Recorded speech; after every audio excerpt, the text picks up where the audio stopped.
Ani papi no an de sobo ebo asoye hyapom di ho nsem so se ba no dawubo enu fom kokram no ase ahode no ewo fom. Managing Director Edema Insurance Brokers eye Steven Kwatin yeboa na watche se ho behia ese kwakwa hodo de ho behyem na omamma enchemu ne adisua no na obia anyante ase wo mu.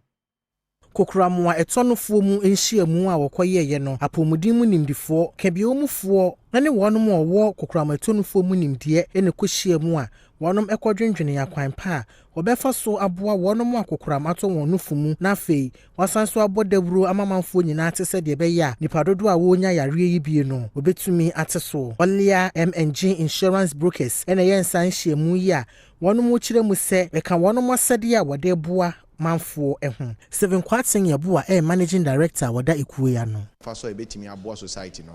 ye saa nchirechire e de amaye manom se ne be ya cancer na edi omunya no yebetimi yebihu ne ntem ne yetu ase eni ntina ma na ye hyehyɛ saa program yi na enye Olia Ghana nkwa ye company no ye obi wo Africa ba bia nti October ye nyina aye adwene se ba bia Olia wo no ye be breast cancer ho nchirechire e de amamma efise ma ho hia ye yi pa wo oman ma obia mfere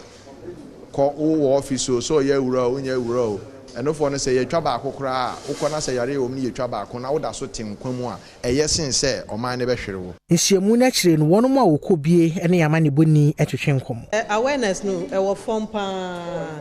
e wo media mifiko for area into ye kokromo asokori ene mampong into our places no omo nim say yetumi ye bibi fa ho won ho say hospital no ko hospital la omo etumi ye bibi fa ho